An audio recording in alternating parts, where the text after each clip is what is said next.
Salut à tous, allez, bienvenue dans cette vidéo habituelle du dimanche matin. On va faire le tour de mon élevage de fourmis comme toutes les semaines, mais cette fois-ci, on commencera pas par les messors pour changer, on commencera par les Manuka rubida, ça va changer un peu. Donc ils se baladent en masse dans leur aire de chasse, hein, on les voit vraiment bien fourragés.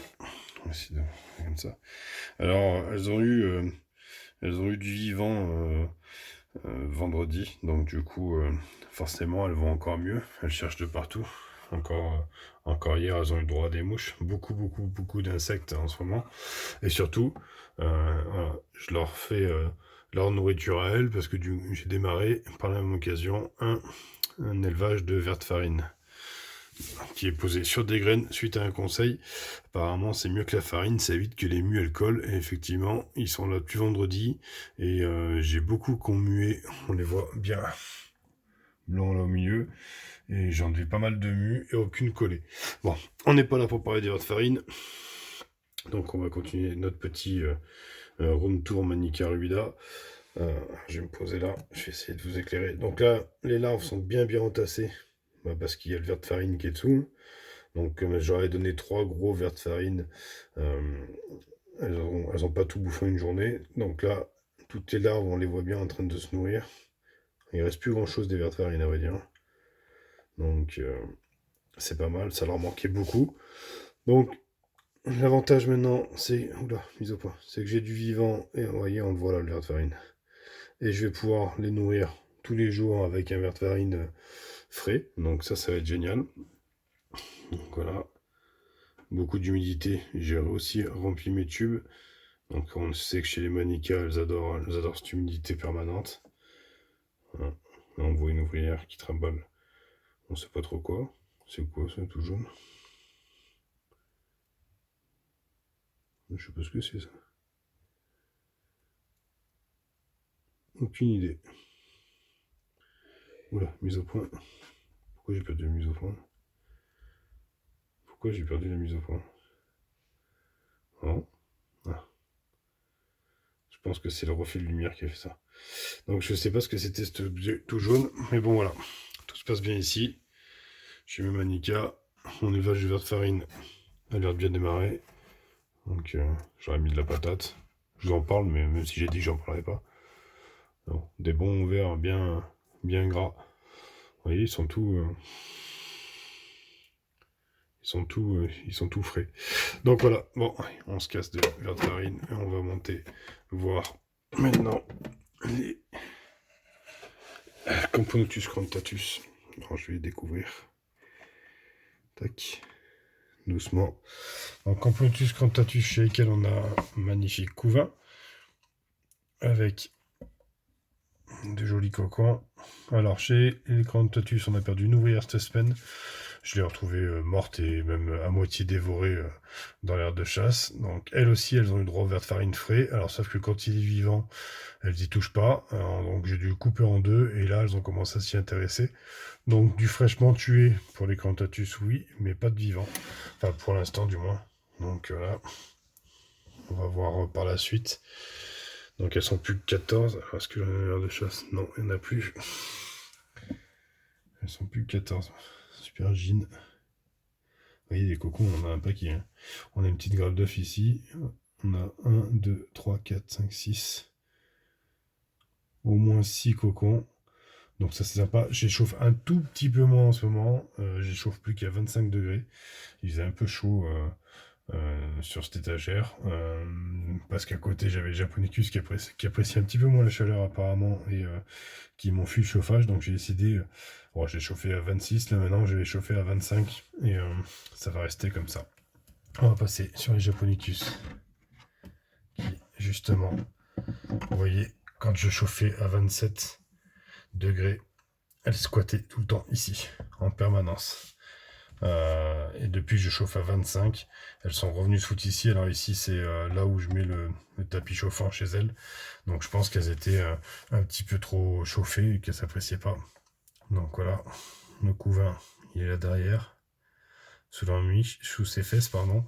Alors, pas de cocon en ce moment. Je pense que le gros coup, enfin, le surchaleur, les 27 degrés, ça leur a pas plu. Et Et d'ailleurs, j'ai perdu une ouvrière aussi chez elle cette semaine. Donc, du coup, je vais les chauffer un petit peu moins. C'est pas grave. Ça fera juste que le développement sera un peu plus court. Enfin, un peu plus long, un peu plus ralenti, je voulais dire. Mais tout va bien. Sinon, elles sont maintenant 28. Il me semble que je les ai comptées. On va essayer de rapprocher. Attendez. Je suis en train de déplacer les structors. Mais sur structor, on va regarder directement le couvain. Donc, on a beaucoup plus de couvain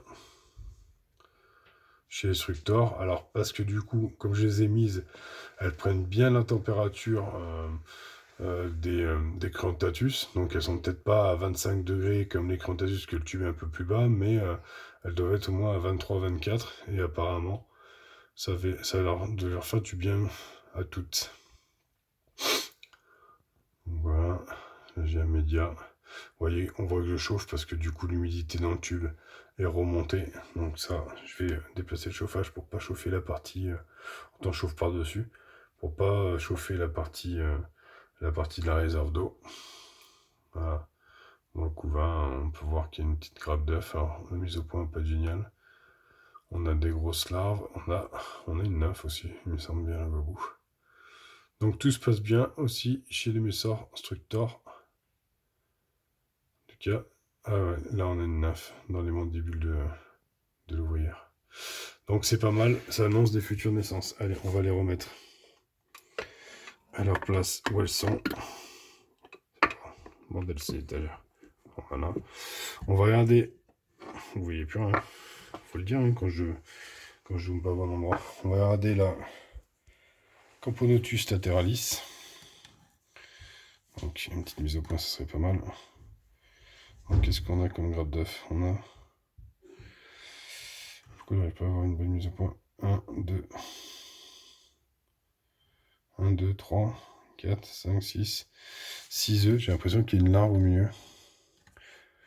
En tout cas, oh là, pourquoi j'ai un point de mise au point comme ça?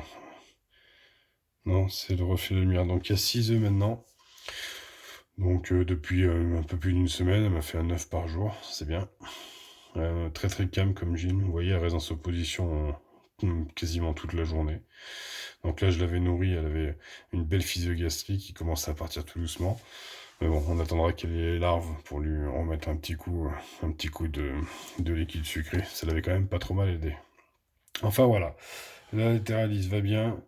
On verra dans le futur comment ça va se passer. J'attends avec impatience les premières ouvrières. Et puis, de toute façon, on la verra toutes les semaines pour regarder l'évolution. Je la remets au chaud parce qu'elle aussi, du coup, vous voyez, donc ma sonde de température est là au milieu. Attendez, je vais dézoomer, ce sera peut-être mieux pour vous. Donc comme ça me permet de garder à peu près le même niveau que les salles. Donc ce qui va me permettre d'avoir à peu près 25. Et surtout en fait maintenant, je positionne mon tapis comme ça. Ce qui me permet d'avoir une plus petite surface de chauffe sur le nid des Japonicus. Quasiment 3/4 chauffe sur le nid des Crantatus. Et en fait si on regarde là-dessous, on verra pas. Voilà, là vous voyez, ça c'est le tube de la lateralis. Donc elle est aussi sous le chauffage. Et là sur le côté en fait, dessous, on a le tube de la Messor Structor qui prend aussi un peu de chauffage. Donc voilà. Et maintenant, on va finir sur mes Messor Barbarus. Bon, ça fait énormément de temps que j'ai mes lumières. Elles avaient recommencé à squatter un peu ce nid là dans la semaine. Là, ça les a dérangées, donc elles se sont barrées. On va pouvoir regarder le couvain. Donc là, on a un major qui est né il n'y a pas longtemps, apparemment. Je vais essayer de me caler. On a un derrière qui va pas tarder d'arriver. On a encore des naissances là, là on va avoir encore un gros major. Là aussi on va avoir encore un gros major. Ça avance bien là, cette semaine. Qu'est-ce qu'on a ici? Voilà, on a encore un major qui va être là. Des belles grosses larves. On va regarder par ici. Qu'est-ce qui se passe? Ouais, encore une grosse tête de major. Ouais, je vais avoir une grosse arrivée de major. C'est cool ça. Ouais, dans le nid principal que j'ai réhumidifié un peu. Vous voyez, j'ai baissé mon tube, j'ai remis l'humidificateur. Donc j'ai de nouveau me rassemblé le couvain près de l'humidification. Donc voilà, on est pas mal. Des inactives. On voit les verres de farine qu'ils n'ont pas fini de consommer. Alors, la différence que j'ai pu observer avec les verres de farine, et c'est pour ça que,